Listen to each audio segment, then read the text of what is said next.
Speaker साहब, मेरा कोई किसी से लड़ाई नहीं है। मैं पहले दिन से जब यहाँ आया हूँ, तकरीर नहीं करने दी मुझे। जब मैं बात करता हूँ शोर मचता है, गलत बातें करती है। मेरी किसी से कोई लड़ाई है? मुझे इन सबको जो भी ये समझता है कि ये मैं किसी से लड़ाई की वजह से या कोई मैं अपने दुश्मनियाँ किसी से हैं, मेरी कोई किसी से दुश्मनी नहीं है। मैं आज आपके सामने कह रहा हूँ कि अगर पाकिस्तान के अंदर, हमारे मुल्क में अगर सही माने में अकाउंटेबिलिटी प्रोसेस ना चला, हम किसी सूरत इतना पैसा नहीं इकट्ठा कर सकते अपने बच्चों को तालीम देने के लिए, सेहत उनके इलाज करने के लिए, अस्पताल ठीक करने के लिए। हम आगे बढ़ ही नहीं सकते। जब एलीट करप्शन पे लगी हुई है, वो आप कैसे समझते हैं वो मुल्क तरक्की करेगा? हम जब आप किसी के ऊपर केस होता है, वो कहते हैं जी पॉलिटिकल विक्टिमाइजेशन है। मुझे ये बताएं कि मेरे ऊपर पॉलिटिकल विक्टिमाइजेशन नहीं थी। जब इन्होंने मेरे ऊपर 2002 का फ्लैट डिक्लेयर हुआ, मुझे इन्होंने सुप्रीम कोर्ट में 6 केसेस कर दिए। मेरे इलेक्शन कमीशन के अंदर मुझे सुप्रीम कोर्ट में 2 केसेस किए। क्या मैंने कहा कि कभी मैंने कहा विक्टिमाइजेशन है? मैं जवाब देता, मैं जब वो फ्लैट लिया था, मैं सारी दुनिया जानती है मैं इंटरनेशनल क्रिकेटर था, मैं तो जवाब दे ही नहीं था। मेरे पास तो कोई पब्लिक ऑफिस नहीं था। उसके बावजूद 10 महीने में स्पीकर साहब, जो मेरे से सुप्रीम कोर्ट ने जवाब मांगे मैंने दिए।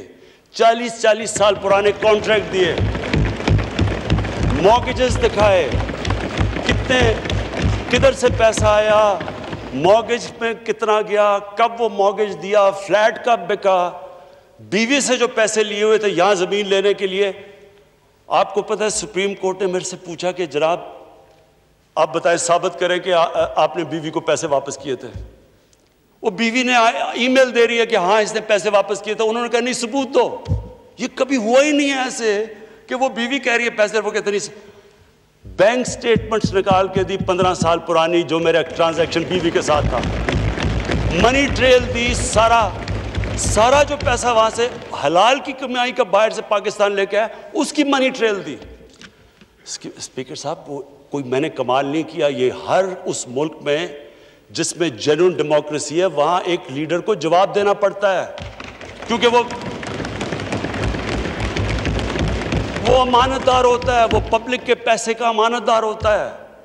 ये कोई विक्टिमाइजेशन नहीं है। और ये जो नैब है, ये हमने तो नहीं नैब बनाई।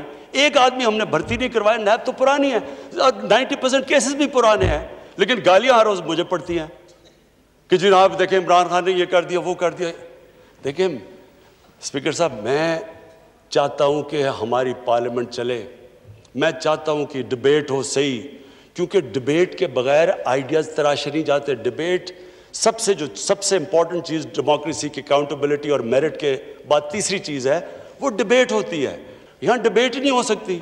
जब बात करो वो शुरू हो जाते हैं कि जी वो नैब न्याजी नेक्सस या कभी कुछ शुरू हो जाते हैं।